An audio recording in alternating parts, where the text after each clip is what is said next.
masa-masa yang sampai hari ini masih tinggal diam di sudut hati saya. Masa ketika malam terasa panjang, udara Makale begitu dingin, dan cahaya lampu di sekitar kolam Makale memantul tenang di permukaan air. Sekitar tahun 1999 hingga tahun 2001. Hampir setiap Sabtu dan Minggu petang, saya datang ke sana membawa pancing, lalu duduk berjam-jam hingga fajar menyingsing perlahan di balik langit Toraja. Kolam Makale bukan hanya tempat hiburan saya memancing ikan. Tempat itu seperti rumah kecil bagi jiwa yang sedang belajar menikmati sunyi. Di samping kantor pos dan gereja, ada sebuah kafe tenda sederhana yang selalu menjadi bagian dari malam-malam saya.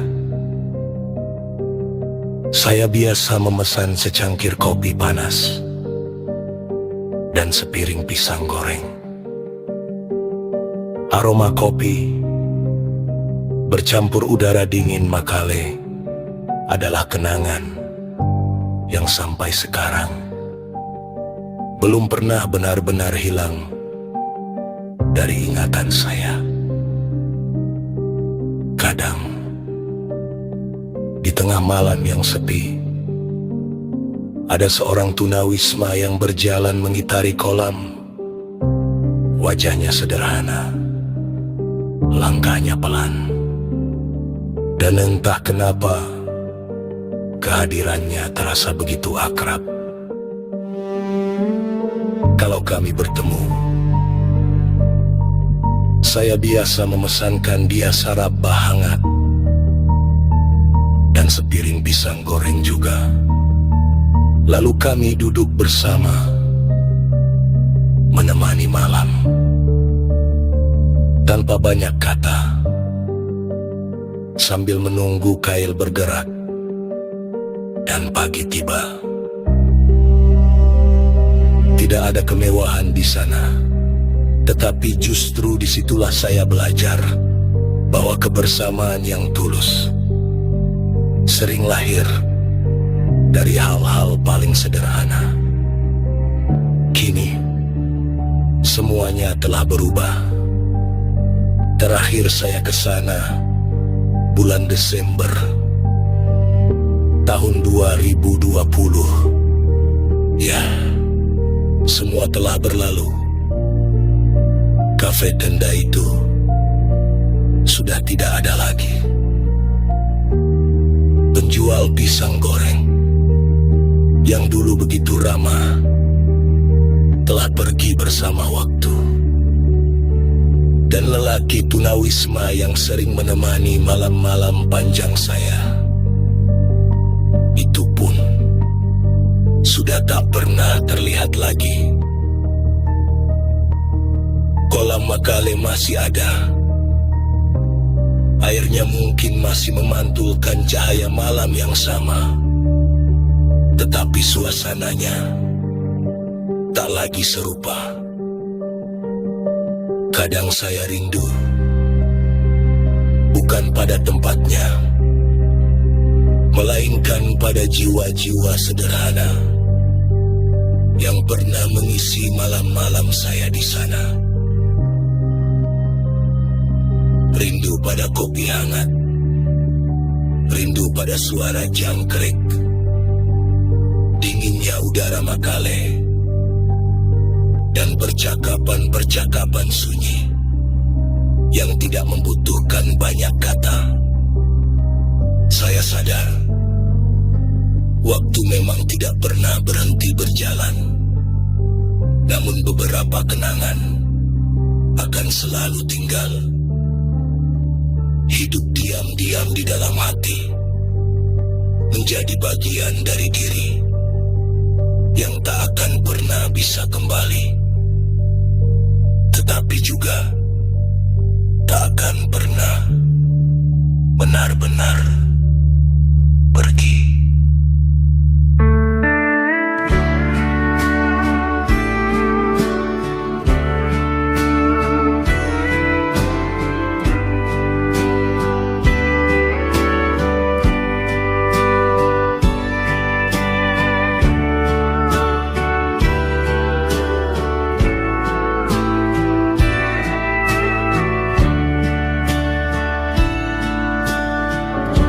Lampu malam jatuh di air, diam bergetar disentuh angin, dan dingin Makale menyimpan nama-nama yang tak terdengar lagi. Secangkir kopi mengepul pelan di bawah langit yang nyaris bisu. Sementara waktu duduk diam di samping bangku kayu yang rapuh.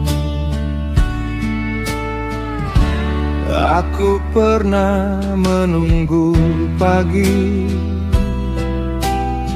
dengan kail kecil dan hati sunyi,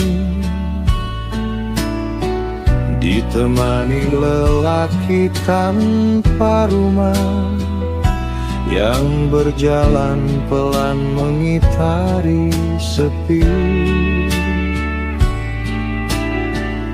Tak banyak kata yang terucap, hanya saraba dan malam panjang. Namun dari hening yang sederhana, aku belajar arti kehilangan. Kini kafe itu telah hilang, tertelan usia dan jalan pulang, dan suara yang dulu menyapa tinggal gema di kepala malam. Kolam Makale masih bernapas, namun jiwanya tak lagi sama. Yang kurindukan bukan tempatnya, melainkan hati yang pernah singgah. Jangkrik malam masih bernyanyi di lorong ingatan yang remang, sedangkan aku terus berjalan, membawa rindu yang tak selesai pulang. Dan bila waktu berhenti nanti di ujung usia yang perlahan redup, mungkin kenangan itu tetap tinggal seperti cahaya kecil di permukaan danau.